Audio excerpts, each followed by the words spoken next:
أعوذ بالله السميع العليم من الشيطان الرجيم بسم الله الرحمن الرحيم الحمد لله رب العالمين وبه نستعين وصلى الله على محمد وعلى الطاهرين وعلى الله دائم أجمعين من الآن إلى قيام يوم الدين آمين رب العالمين.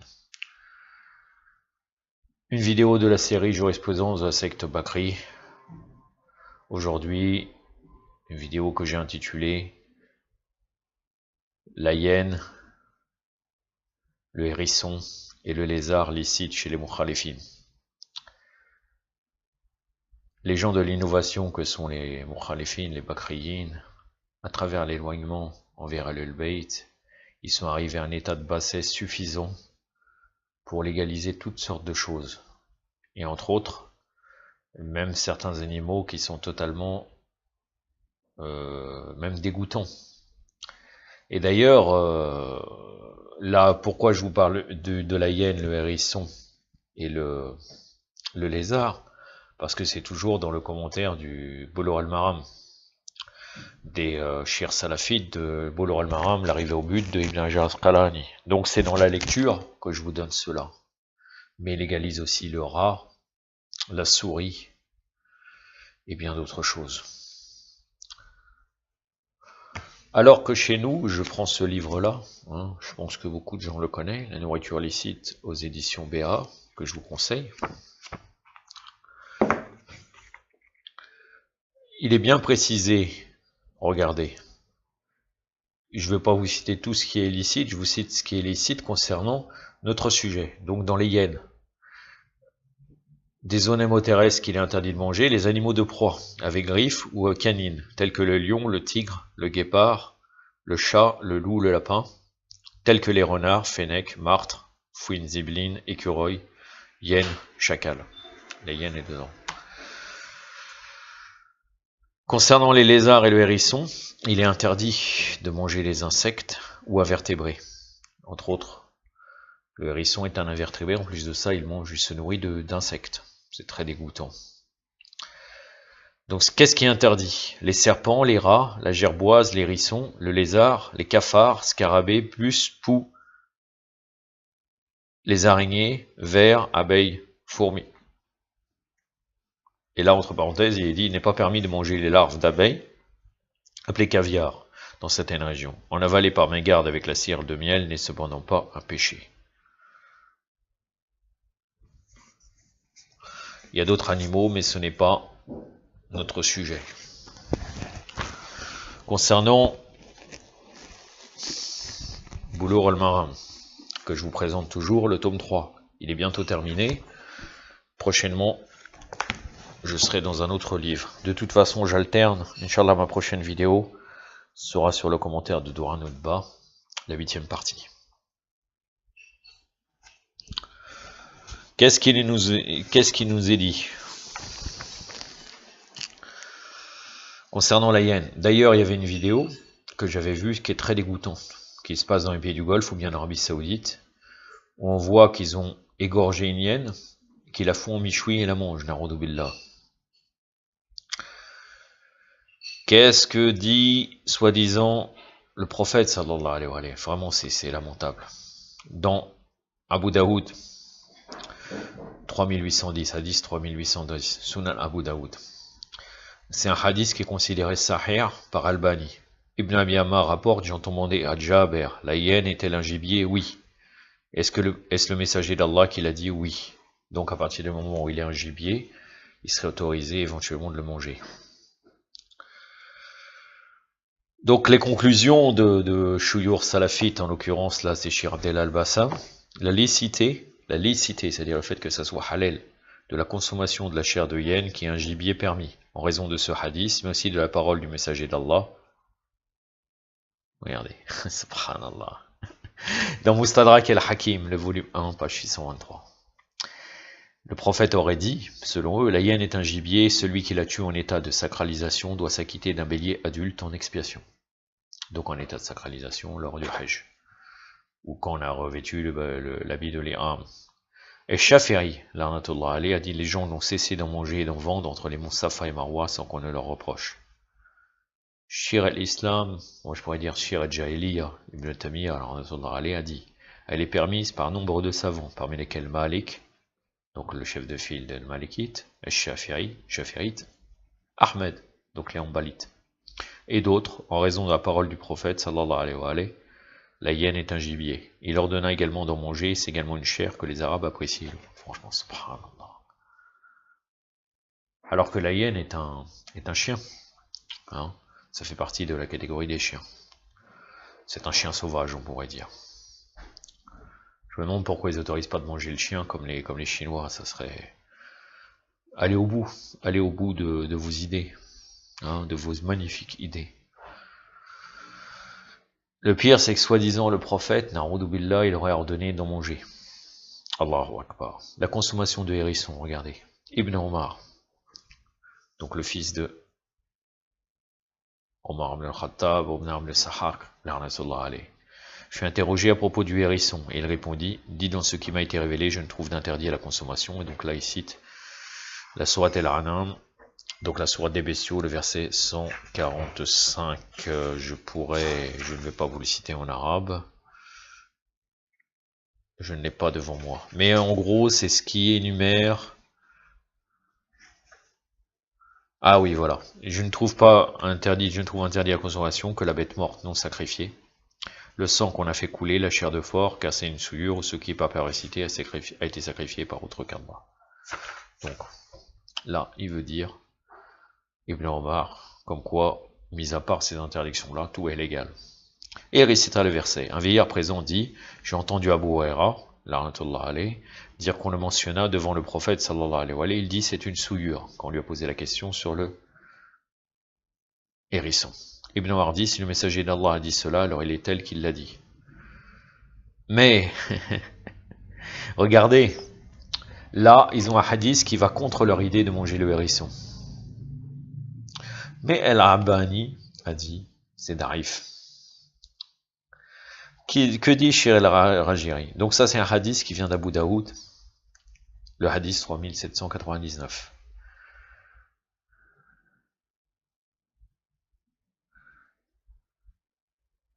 Vous allez voir la rhétorique du diable, vous allez la voir très clairement, pour valider leur idée.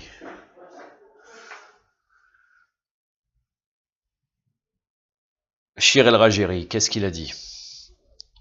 La chaîne de transmission du hadith est faible et les savants ont divergé sur la licité de la consommation du hérisson. Abu Hanifa et Ahmed ont été d'avis que cela était illicite, alors que Malik et d'autres ont penché pour la permission, en raison du principe de base concernant les animaux qui est que leur consommation est permise, du verset qui mentionne.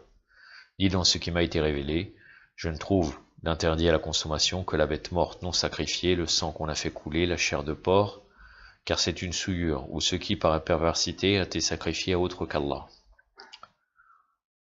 Et de l'absence de preuves pour interdire la consommation, et c'est là l'avis prétombérant. Donc, il se base sur la fatwa de Malik et Abu Hanifa, non, de Malik et autres, qu'ils ont autorisé à travers le verset. Shir el-Rajiri, parce qu'il est connu que les animaux insectivores sont illicites. Shir el-Rajiri a ajouté que s'il s'avérait que le hérisson est insectivore, ce qui est le cas, alors sa consommation est illicite car elle devient répugnant. Seulement, regardez, Shir al-Albani répond à ceux qui font du caractère répugnant d'une chose ou d'un animal un argument peut déclarer illicite que cela ne constitue pas une preuve légale, que la répugnance éprouvée pour une chose varie d'une personne à une autre. Comme quoi quelque chose de répugnant, il peut être répugnant pour toi, mais pas pour moi. C'est ça le critère. C'est pas vraiment général le caractère répugnant. Je ne sais pas pourquoi. La raison humaine rejette certaines choses, mais pour lui, c'est pas une preuve. Et si une grande majorité valide que c'est répugnant et quelques gens disent que ce n'est pas répugnant, ce n'est pas une preuve. En islam, l'exception ne confirme pas la règle. Et pas seulement en islam. Et on peut le retrouver ça aussi dans le domaine de l'aqida, mais ce n'est pas notre sujet, de la croyance. Ça c'est dans le livre de Albani, Taliqat, El-Radi, volume 3, page 34. C'est aussi pour cette raison qu'en commentaire de ce hadith, Shir al-Utaymin explique que celui qui répugne en manger peut s'en abstenir, de la même manière que le prophète s'est abstenu de manger du lézard, on va y revenir, sans pour autant le déclarer illicite, et que celui qui n'éprouve pas de dégoût pour en manger, car le hadith n'est pas authentique. Voilà, le hadith n'est pas authentique, donc c'est bon, vous pouvez manger du hérisson, c'est très très bien. La consommation du lézard maintenant.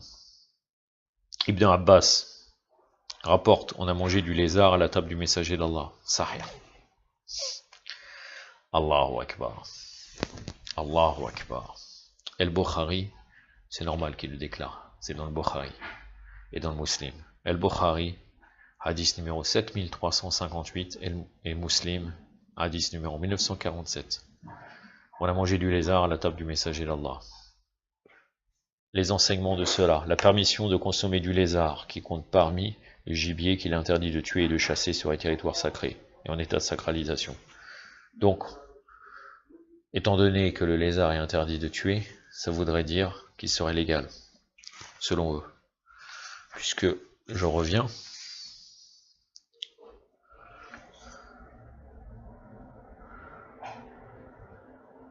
ce qu'on comprend dans la phrase, hein, c'est pas obligatoire, mais bon. El-Bouhouti a dit, celui qui tue un lézard en état de sacralisation doit sacrifier un chevreau en expiation. Le fait qu'il a une expiation, cela argumente le fait de la légalité. C'est la même chose que pour la hyène. C'était comme ça qu'ils avaient argumenté. Celui qui tue un lézard en état de sacralisation doit sacrifier un chevreau en expiation. Le chevreau est le petit de la chèvre, âgé de plus de 6 mois.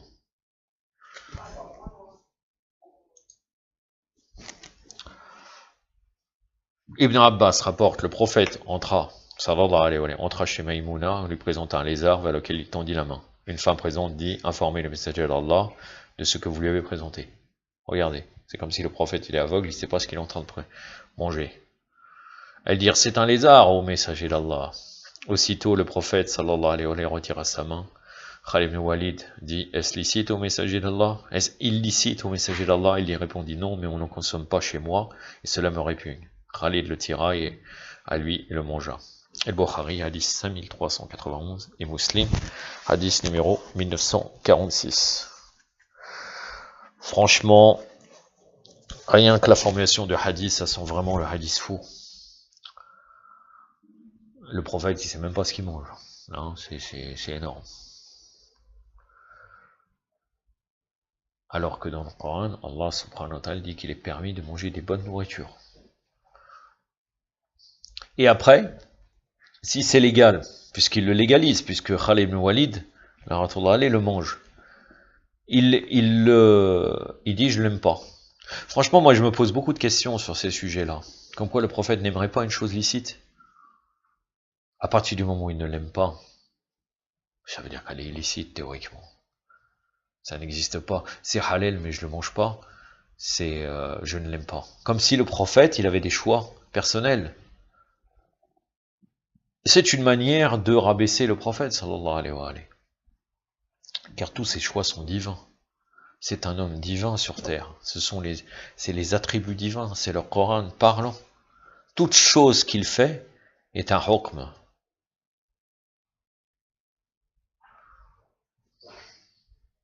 Mais bien sûr, ils ne comprennent pas cela. Ils ramènent le verset, je suis un être humain comme vous, etc. etc. Alors qu'ils n'ont pas compris que là, ça parle de la nature corporelle de l'être. Sinon, c'est un homme hors de lumière, sans aucun doute. Hadith al-Qudsi. L'olak, ma khalaq al-aflaq. Si tu n'aurais été pas, on n'aurait pas créé les astres. Comment un homme divin, que pour lui, on n'aurait pas créé les astres s'il n'aurait pas été présent, il a des choix personnels. Il a des choix personnels, c'est quand même, c'est lamentable.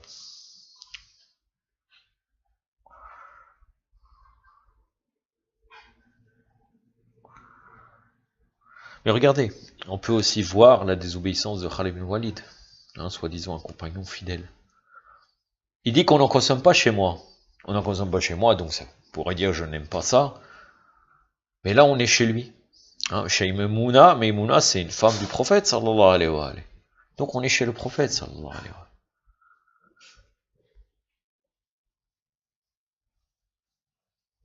Il dit on n'en consomme pas et cela me répugne. Ça le répugne et Khalid ibn Walid le mange. Excellent. El-Bouti rapporte d'Abu Saïd, nous tous compagnons du prophète préférerions qu'on nous offre un lézard plutôt qu'une poule. Les compagnons de la dégueulasserie. Ils préfèrent manger un lézard que manger une poule. Quatrièmement, hein, c'était les 3 points, les savants sont unanimes sur la permission d'en consommer. Alhamdulillah que nous faisons pas partie de cette secte de saleté. Pour terminer, bon, pour finir bien, malgré que là, est-ce que c'est bon, je ne sais pas, mais je reste dans la Amana, puisque je vais commencer à lire le Mémorial des Justes, hein, Shir Motahari. Je suis dans une histoire sur Abu Hamid el-Razali. Le quêteur de certitude, la page 148 du volume 1, que j'ai bientôt fini, je vous aurai tout lu le livre, et il m'en reste encore 3 histoires, suivant toujours je lui fais pour finir avec une histoire morale, ou bien des imams alayhim salam, pour finir bien quand je n'ai pas eu des belles choses à vous dire. Là en l'occurrence, la dégueulasserie du hérisson et du reste, il faut quand même finir assez bien. On appelle ça musk al-khitam, c'est-à-dire le musc de fin, hein, le bon parfum de fin. C'est sur la crise spirituelle d'Abu Hamid el-Razali. On va pas parler de sa tendance, même si effectivement, pendant tout le long qu'il a servi Nizam el-Mulk, et bien après, il a servi le bakrisme. Un petit problème, hein, de batterie, encore une fois. Allahumma salli ala Muhammad. Je vous disais donc que Abu Hamid el-Razali, il a servi le bakrisme, et après il est rentré dans le soufisme. À la fin, on dit, ils ont besoin de cela, puisque certains chiites aiment beaucoup Abu Hamid el-Razali. Ils ont dit qu'il a écrit un livre qui s'appelle Sir al-Alamin, où il dénonce le complot de Saqifa. Saqifa, donc l'État blanc fait par Abu Bakr el-Atiq, qui est son vrai nom, c'est ça, et Omar, et Muhajir ibn Ansar. Donc après, il serait rentré dans le schisme. L'essentiel là, c'est la moralité de cette histoire, que vous allez voir que c'est quand même une histoire avec beaucoup de morale. Je commence.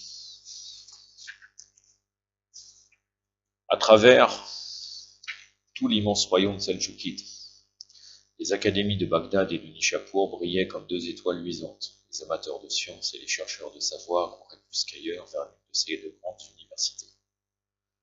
La présidence et la haute chaire d'enseignement de l'académie de Nishapur étaient vers les années 450-458 assumées par Muhammad Ali, imam al-Haramayn. Des centaines de jeunes étudiants sérieux se rendaient à son centre d'enseignement où ils écrivaient et apprenaient par cœur.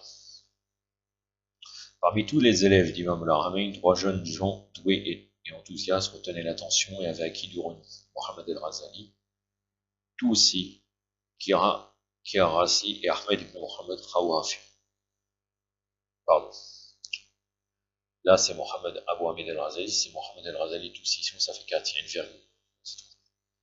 Deuxième savant, Kiarasi et Ahmed ibn Mohammed el-Khawafi. Les paroles d'Imam al-Haramayn à propos de ces 3 personnes circulaient de bouche à oreille. Razali est une mer rouleuse.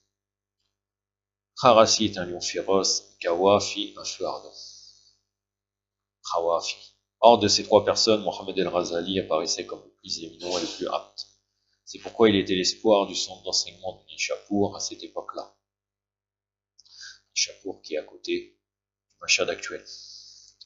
Imam al-Haramayn s'éteignit en l'an 478 de l'Hégire.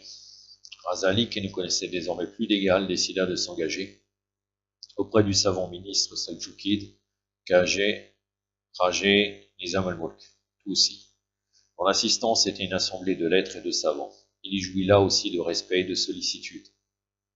Dans les controverses et les discussions, il vainquait tous ses semblables. Or, entre-temps, la chaire de présidence de l'académie de Bagdad s'était trouvée vacante et attendait un professeur à la hauteur qui puisse en assumer l'enseignement. Il n'y avait pas l'ombre d'un doute, on ne pouvait trouver de personnalité plus apte que ce jeune génie qui venait d'arriver du Khorasan. En l'an 484 de l'Hégire lunaire, Razali entra à Bagdad en grande pompe et s'établit sur la chaire de présidence de l'université académique. Les plus hauts rangs scientifiques et spirituels de ce temps-là étaient ceux auxquels accédait Razali. Il était considéré comme le plus grand savant de l'époque et la plus haute autorité religieuse, et intervenait dans les questions politiques importantes du moment. El-Muqtader Billah, le calife d'alors, et après lui Mustafa Billah, lui portait un grand respect. De même Malek, le grand souverain de l'Iran Seljoukide, et Khawaja Nizam al-Mulk, tout aussi, son ministre érudit et puissant, nourrissait pour lui de la sollicitude et lui témoignait le plus grand respect. Razali avait atteint l'apogée de son essor, il n'était de rang qu'il n'obtenu, et tandis qu'il régnait en suprématie scientifique et spirituelle et que les autres enviaient sa position à l'intérieur de son esprit, s'embrasa une flamme qui durant toute son existence brûlait plus ou moins veilleuse et que consuma d'un seul coup la moisson de son existence, de son rang et de sa gloire. On peut dire qu'à ce moment-là, il a eu une aide divine, puisqu'il a vu que tous ces titres-là étaient vains. Ce qui comptait, c'était la purification de nefs, chose qui n'a pas tort. Il n'a pas tort sur ce point. Et il est possible que par sa sincérité, Inch'Allah, je ne peux pas affirmer cela, qu'à la fin de sa vie, il aurait rentré dans le shirk. De toute façon, toute sa vie a servi au Khalife. Globalement, c'est pas quelqu'un allé vers lui, parce que toute sa vie sont des livres bakri, ou bien soufites, concernant plus les hadiths qui condamnent le soufisme, on n'a rien à faire avec lui. Ça n'empêche que certains savants ne vont pas entrer dans le sujet. Durant toute la période de ses études, Razali ressentit en lui un sentiment mystérieux qui lui réclamait de la quiétude.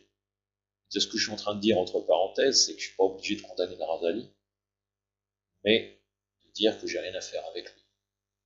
Je ne peux pas le condamner parce qu'éventuellement il y a une possibilité qu'il serait devenu chiant. Mais tous ces livres sont des livres de Khalifi. En grosse partie, ils sont plus grosses preuves qu'il y a en Meddin, la ramification des sens religieux.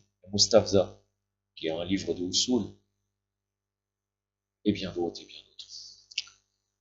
Durant toute la période de ses études, Razali ressentit en lui un sentiment mystérieux qui lui réclamait de la quiétude, de la certitude et de l'assurance, mais le sentiment de prééminence sur ses semblables, la renommée et les honneurs ne donnaient pas à ce sentiment une grande occasion de se faire jour et de se développer.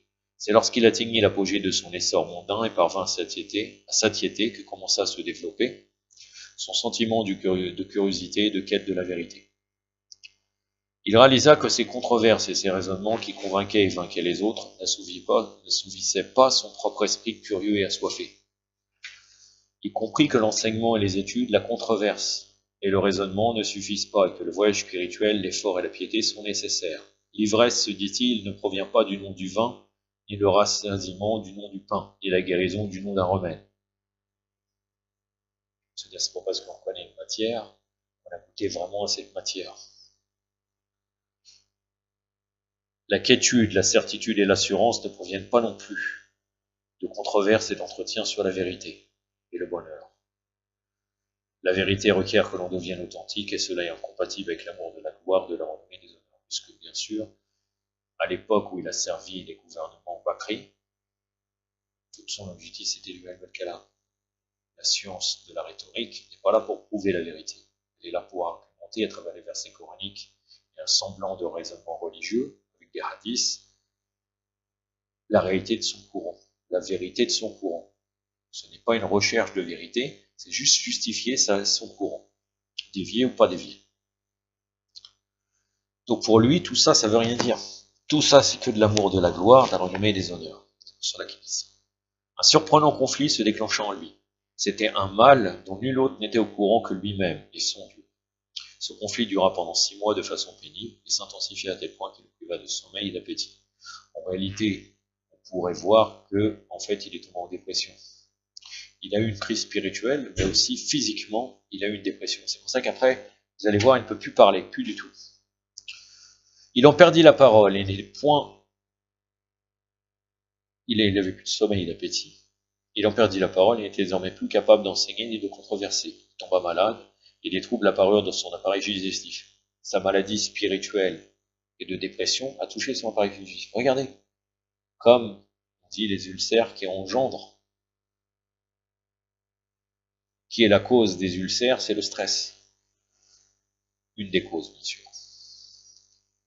Les médecins l'examinèrent et diagnostiquèrent un mal spirituel. Toutes les voies de salut étaient closes. Il n'y avait pas d'autre sauveteur que Allah et la vérité. Prièrent Allah de le secourir, de le délivrer de ce conflit. Ce n'était pas chose facile. D'une part, ce sentiment mystérieux œuvrait avec intensité. Il paraissait d'autre part difficile de renoncer à toute cette gloire, cette grandeur, ce respect et cette popularité. Or vint un moment où il se sentit que tout ce faste avait déchu à ses yeux. Il décida alors de renoncer à sa gloire et à son rang. Il en souffle un mot de peur que les gens ne l'en empêchent et quitta Bagdad sous prétexte d'un voyage à la Mecque. Mais lorsqu'il se fut éloigné d'une certaine distance et que l'escorte d'adieu s'en fut retournée, il dévia de son chemin en direction de la Syrie et de Beit el-Muqaddas, Jérusalem. Beit el-Laham.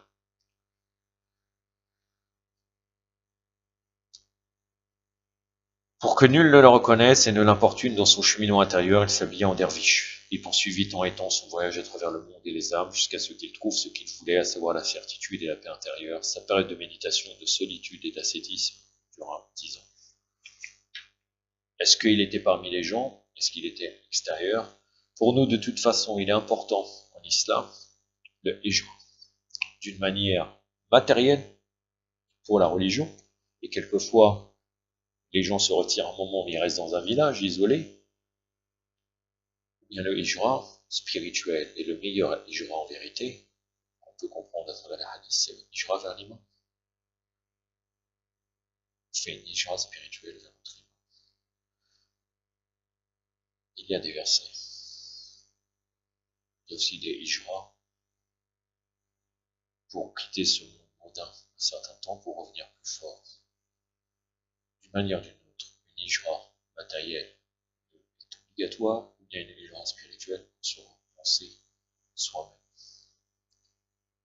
C'est comme ça qu'on pourra, Inch'Allah, s'approcher de notre imam, l'imam al-Hujja, يكتفي بهذا القدر وصلى الله عليه وسلم.